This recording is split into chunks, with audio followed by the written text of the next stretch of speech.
How are you, ladies and gentlemen? Hope you are all enjoying your Saturday night. I'm sure after watching the Bulls win yet another game, everyone is feeling great. This new Bulls roster has still yet to lose a game, including the preseason, and they go to 3-0 for the first time since the 2016-17 season, which was Jimmy Butler's last season with the organization. And yes, the Bulls played a not so great team in the Pistons, but hey, they're beating teams they are supposed to be beating, which is not something that we could say last season. And that's what I want to talk about in this video. So what's going on, everyone? You were listening to Bulls Central here. Hope you're all doing well. Guys, make sure you're subscribed to the channel as I'll be covering the Bulls all season long, so you don't want to miss out.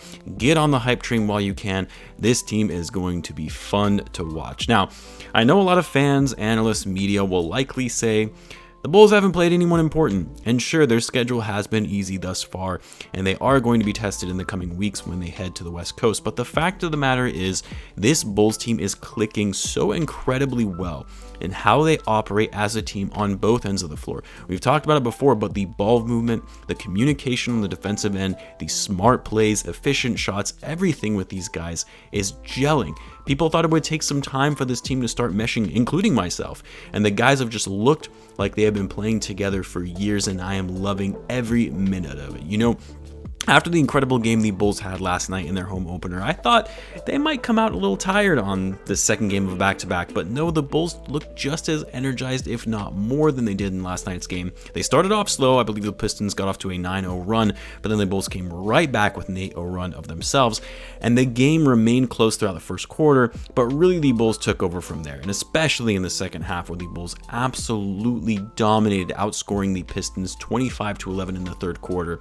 I mean, really, I almost started feeling bad for the Pistons at that point with how the Bulls were really just straight toying with these guys after a while. I will say I was a little concerned with how long Billy Donovan was leaving some of the starters in the game when it was clearly out of reach, at least I thought anyway, but then we saw the Pistons go on that crazy 17-0 run after the Bulls started sleeping, and then it made sense why he did that. Didn't matter in the end, although I would have much rather see the Bulls win by 30 rather than what the final score ultimately was, but hey, it's still a win and I will take it.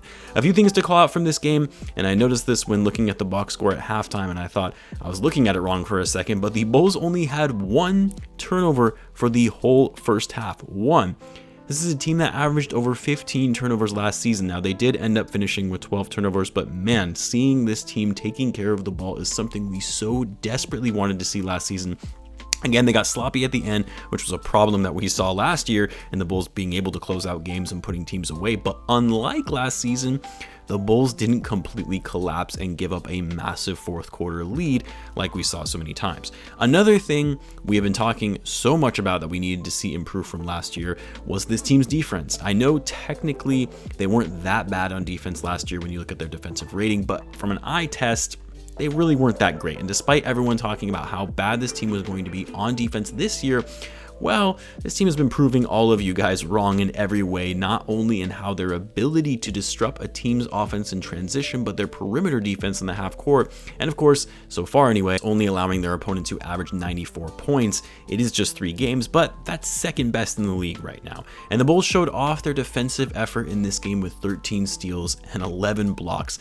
Numbers the Bulls rarely ever came close to last season and the season before that. The Bulls didn't shoot that well from the field tonight, only 41%, but another great shooting night from deep, going 11 for 26, and they were actually hitting their open looks, which they didn't do last time around when these two teams met. Now, the most impressive thing to me about this game, and again, I know I'm doing a lot of comparisons to last year, but the most impressive thing to me that I saw tonight was the fact that our best player in Lavine only had 14 points tonight, and the Bulls still walked away with a commanding win. That would have never happened last season. If Zach had that kind of scoring output, and again, it's the beauty for Zach, and then he actually has helped this season to not have him have to worry about taking over a game when his shots aren't falling. But if that had happened last year, there's no way the Bulls walk away in a blowout win. He only shot 6 for 18, but Zach was still doing other things on the court, playmaking in the half court, finishing with 5 assists and 5 rebounds and only 2 turnovers. He was also plus 11 on the night. Then of course you had Lonzo Ball, who I know a lot of people like to complain when he isn't getting that many assists, which he only had 1 tonight, and they like to say that he's not a real point guard. Well, first of all, the guy had 10 assists last night, but aside from that, it's his impact impact and what he does on the court in other areas, particularly his defense. Lonzo finished the game with another incredible defensive effort with 3 steals and 4 blocks to go along with his 13 points. Vucevic still has been a little rusty in terms of his shooting, which extends to the preseason, but honestly, I talked about this a lot in the offseason after all the free agency moves were made, that I didn't think that we were going to see the level of scoring output that we were used to seeing from a guy like Nikola Vucevic, and that he would likely average less than 20 points per game this season. But what has been important for Vucevic, that everyone likes to knock on him for, usually anyway, is his defense so far this season has been great. The guy finished with 15 points and 18 rebounds, which is incredible in and of itself, but yet another night where he walks away with 2 steals and 3 blocks. But really the player of the game in this one has to be DeMar DeRozan. When Lavine's shots weren't falling, DeMar stepped up and did his thing from mid-range. He was getting to the foul line often, something he does best and something the Bulls could not do last season. DeMar finished the game with 21 points, 6 rebounds, and 6 assists, shooting 7 for 18. He was doing everything on the court tonight, getting guys involved, and also, very important, he settled down the pace of the game when the Pistons went on that crazy run in the fourth quarter. You need that type of veteran leadership in those moments. Patrick Williams, a little more aggressive than last game, but still not as much as we would like to see from him. He did finish the game with 9 points and 4 rebounds, but his backup Javonte Green continues to show up well. He puts up 10 points on perfect shooting.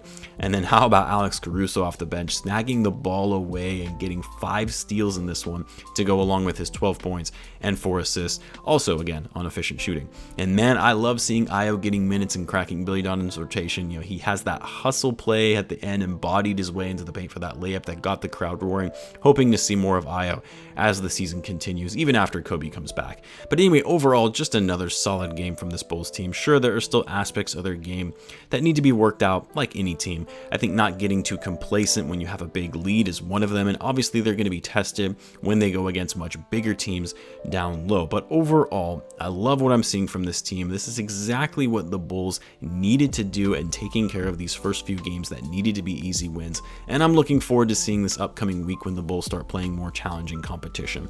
Let me know what you guys thought of the game. Let me know in the comments, and guys, as always, be sure to subscribe if you're a Bulls fan, as I do post daily Bulls content. Thanks again for tuning in, guys, and I will catch you in the next one.